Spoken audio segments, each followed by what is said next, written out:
And that's the easy thing. It's like it's easier to find no's than yeses. And you and Absolutely. we've torn deals apart.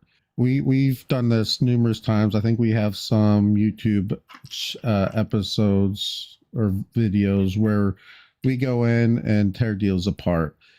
And the deals that are hardest to tear apart, we have to spend the longest time on. I mean, Yep.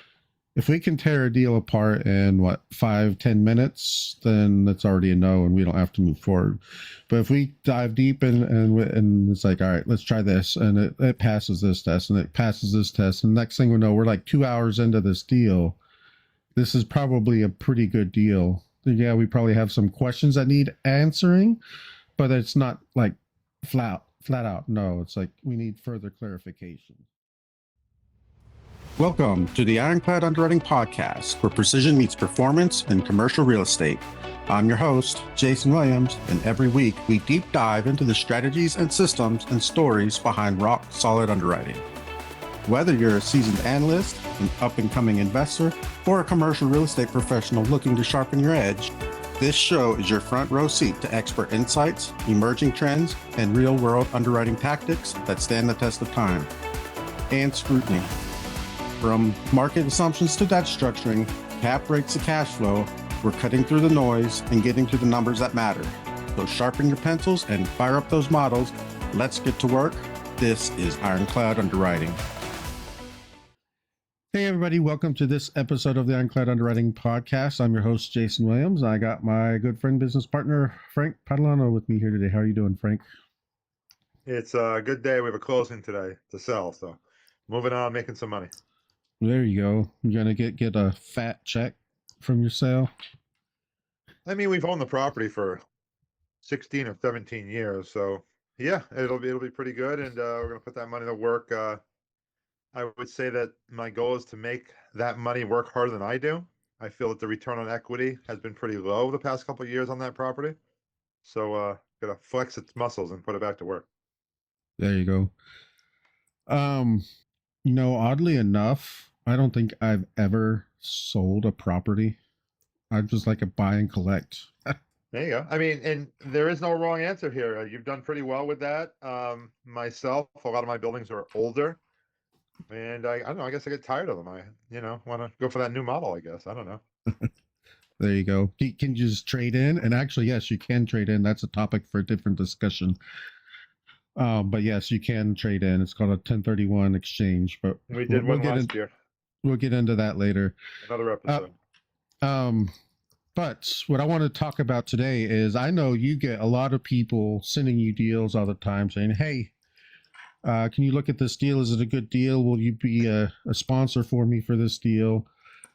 And so I kind of just want to talk about the process of what it means when someone comes to you as like a sponsor, what you do with it, how you analyze it, and then decide yay or nay moving forward. And I'm sure you have more nays than yays in that regard. So, I mean, there are a lot of opportunities out there.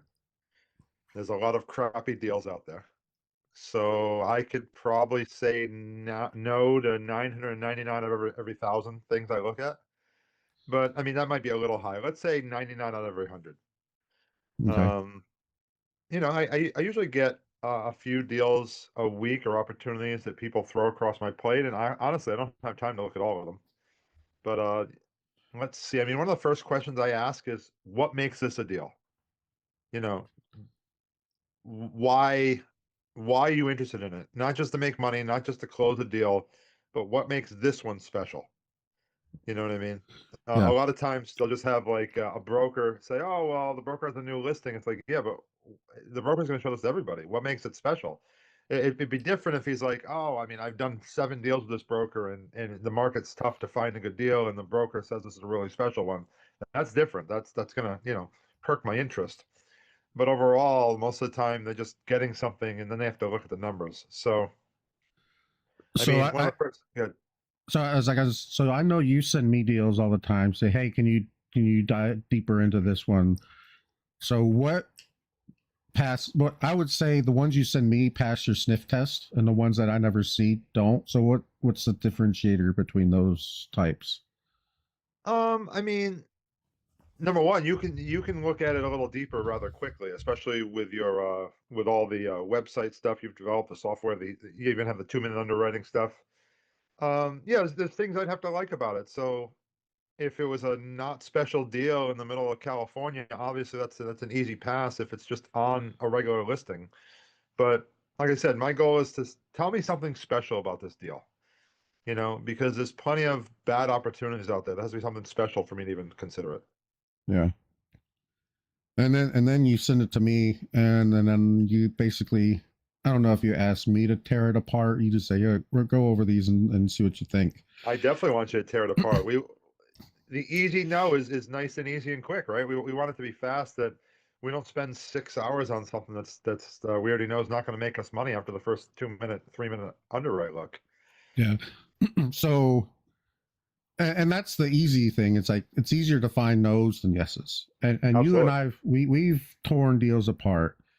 We've done this numerous times. I think we have some YouTube episodes or videos where we go in and tear deals apart. And the deals that are hardest to tear apart, we have to spend the longest time on. I mean, Yep. if we can tear a deal apart in 5-10 minutes, then that's already a no, and we don't have to move forward. But if we dive deep and it's like, all right, let's try this, and it passes this test, and it passes this test, and next thing we know, we're like 2 hours into this deal. This is probably a pretty good deal. Yeah, we probably have some questions that need answering, but it's not like flat out no. It's like we need further clarification. Yeah, real deals are a time commitment. I mean, I flew out and spent time with you guys 2 hours away from your house in Oklahoma City. Yeah, We walked, what was this, 2, 3 years ago? We walked a Class C property in a Class C neighborhood on a main road. And the numbers at first glance looked okay. It was negotiable. The sellers wanted out. There was a lot of reasons why it was a good deal, but if you remember some of the reasons why it ended up not being the one or a deal, the two big things that I remember was it was in worse shape than we had thought. yeah, Just by the pictures only show you so much. When you actually visit the property and see the things that were not included in the pictures, that's where you find the problems. That's the first big reason why we were passing on that. The second big reason why we passed on that deal was there was so much new construction in that, just outside of that submarket, that there was a lot of Class A stuff that they might have been rent specials or whatever, but it was really pushing down what Class A properties were renting for, which would put a big restraint on what we could charge on the Class C builds that were 40, 50 years old that needed hundreds of thousands of dollars worth of upgrades and yeah, stuff like that. And in the end, we ended up passing on it. We renegotiated. We tried to bring the price down. They had wicked overpaid for it. There were some California investors that bought it 2 or 3 years previously. They came back to us, by the way, about 4 or 5 months later, and even gave us a lower number. But interest rates had gone up by that time a little more, and we said, "Yeah, no, we're out." yeah. I remember that deal, and like you said, it's like the better a deal looks, the bigger the time commitment, bigger financial commitment. Yeah, you had to fly halfway across the country. I drove 2 hours one way and 2 hours back. So, um, but yeah, but before we even get to that point, you and I are usually on a call. We pull up Google Maps, we get street views. One thing that I always like to look at is on Google Maps, you can see when the video or when the pictures are taken, and you can like go Yep. back to a history. So one, I could like, see what the property used to look like maybe 10 years ago, and I could see what it looked like maybe generally like 6 months ago. They're never like, it's like, oh, these were taken yesterday. I haven't found any that were like that anyway. So you can sort of start seeing what it's going to look like on Google Maps. And while you're pulling up Google Maps and looking at it, I'm pulling up the tax records to make sure one, the taxes are always good. That's an easy verification that I see a lot of people just don't do or skip over or don't know how to do. And so I'm pulling up the taxes because taxes is one of the largest expenses for property per year other than like payroll. So it's a quick, easy check. But I had a client come up and call me, and we were looking at one of his deals. He lives like 45 minutes away from it as like a self-storage. And he hadn't even visited it yet. He was planning on driving by. We pull up Google Maps, and he never even pulled up Google Maps to see what it looked like. And this was like a 1930, 1920s build for self-storage. So everything was old. Everything would be like a new garage type door. And it's been on LoopNet for like 3 years or something crazy like that. And so I don't think he got anywhere. I recommended that he just give a lowball offer, but apparently it's been on LoopNet so long that they're just rejecting offers right and left, and they're only going to accept what they want it listed as. So, but hey, it's like what your mentor says is you always put in an offer, right? So, Yeah. I was laughing about your Google joke about something taking pictures yesterday, the day before. I actually had the Google car in my neighborhood about a week or two ago. So it went by so many times. I made sure I was turned certain ways for the picture and stuff like that. It's pretty funny. so I actually never saw a Google car drive down my street, but one time I was pulled up my house on Google Maps, and it has me working on my car. So it shows me underneath the hood and underneath doing something. I don't even remember what I was doing, probably changing an alternator or something, but it had me out there, and I never even know they drove by. Yeah, I've seen a bunch of them. By the way, what's interesting too, a little off topic, is that they do need to update some foreign countries. One of the places I go, they haven't done updates to even the main roads in like 6 years. And there's building everywhere. So it's like you really can't tell what that actually looks like anymore and stuff like that. It's just interesting. So another thing, getting back on the topic, is when you send me a deal, I since I developed Ironclad, I've developed tools to help me utilize it better than like the average user. I could probably release my method and methodology once I start like making Ironclad live. Right now it's in beta. I'm trying to get active users, and if you want to sign up, you can go to ironcladunderwriting.com/beta tester. But what I can do is I use AI for just about everything right now. And I'll say, all right, I got this spreadsheet, put it into my model for me. I want to do a side-by-side comparison and give me the red flags. Tell me what's good about it, what's bad about it, what you couldn't get to do. And within like 15, 20 minutes, it can populate everything. And this is without having like an OM, a rent roll, or T12 or anything. It's just like somebody else's model. Put it into my web app and give me an answer. And so I use that functionality a lot, and it helps because I developed the tool. I can do that, but like I said, the average user cannot unless they really know how to use AI. And there are ways to do it, but I'm not going to go into how you can.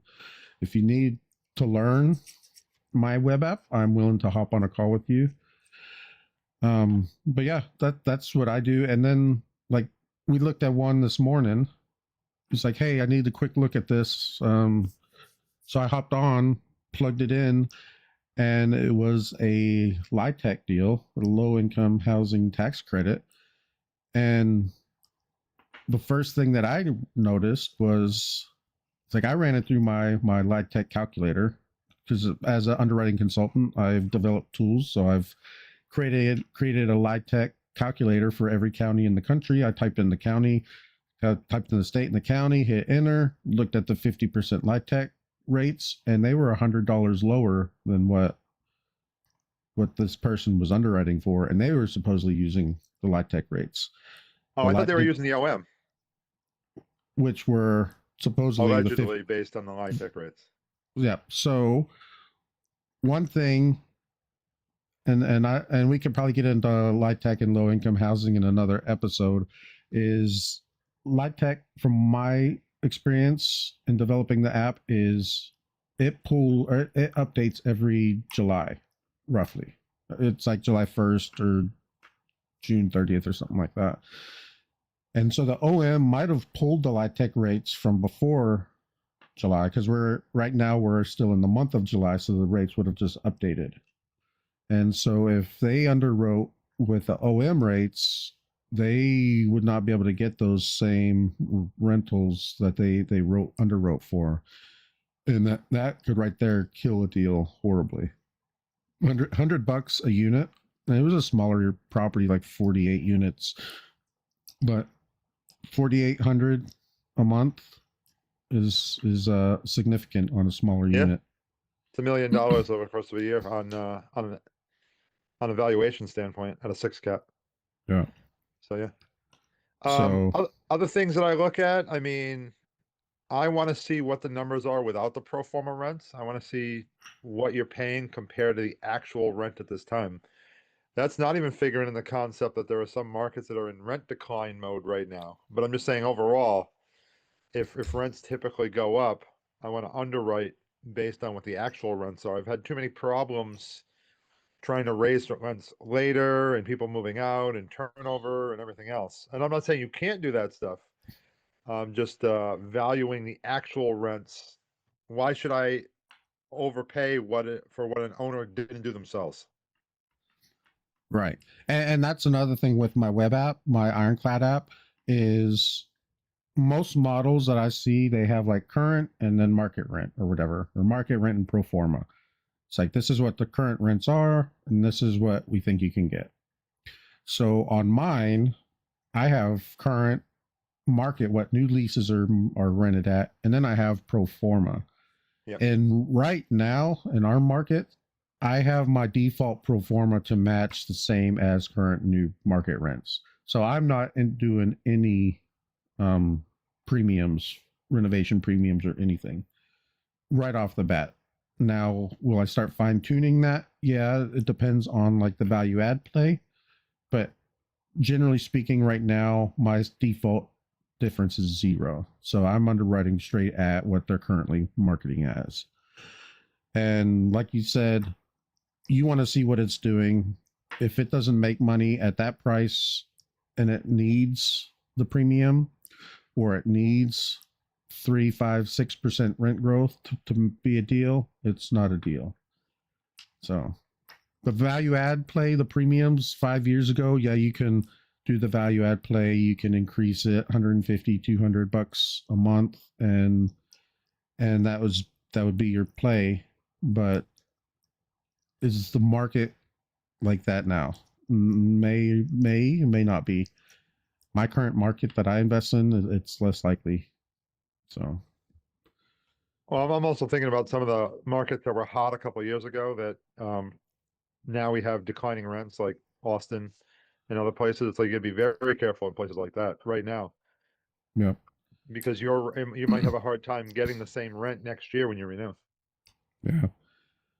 It's like, all right, so we've passed your sniff test. It makes a good deal. You pass it on to me. I plug it in. I check to make sure everything is more or less copacetic, no red flags. What's your next step now in looking at this deal? I want to know more about who's joining the team. I mean, do you have someone that's boots on the ground? Do you have someone that's local to the market and has expertise? A lot of people, especially like a lot of investors out of California, they're just trying to move their money out of California. They want to invest in places where they know 0 people in. That's a little bit of a problem. So I would actually put that up toward the front. It's like, if there's no boots on the ground, then how are we even going to know what the rents could be? How are we going to hold the manager's feet to the fire? So I would put that further up the list. But one thing I was going to get at is, we do get to what the crime, I don't remember what the crime websites are, where it pulls up the map and it has little icons all over the area to show you what crimes are in that area, the sex offenders, stuff like that.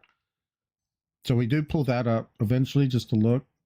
crime is not necessarily a bad indicator. It could be if it's like a war zone, but if you have a crime that happens like one time 6 months ago and it hadn't had any crime in the last 10 years, other than that, I wouldn't make that a red flag. If they had a crime every 6 weeks for something going on, then that would be a red flag. I agree. See, what else do we look at? Definitely want to know who the team is. Just trying to think back at some of the other deals that got past these sniff tests and what we started looking at more and more. One big thing is I like to look at the capex budget. Yeah. How much they're actually putting. I think that Oklahoma deal that you and I had looked at, I recommended a higher capex budget than what he originally had. And then when we went and walked it, that verified that my larger capex number was justified. Right. Absolutely. But after a while, you just start getting a feel for what a capex budget should be for a certain age property, certain class B or C. Let's see. Anything else?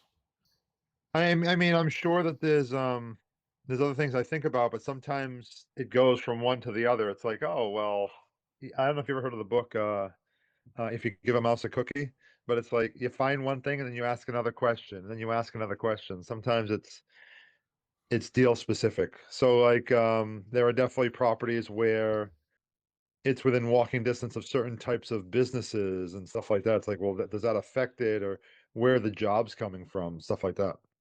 Yeah. Yeah, usually also whenever you pull up the Google Maps and you're running comps and stuff, you like see how far away a property is from another property. How far is it away from like a Walmart or a Starbucks, pizza place type thing, laundromat, if they don't have their own laundry. Yeah. And if you don't have any laundry machines in the units, in the common areas. Yeah. So that's, I think, more or less what we do when we vet a deal that comes to us.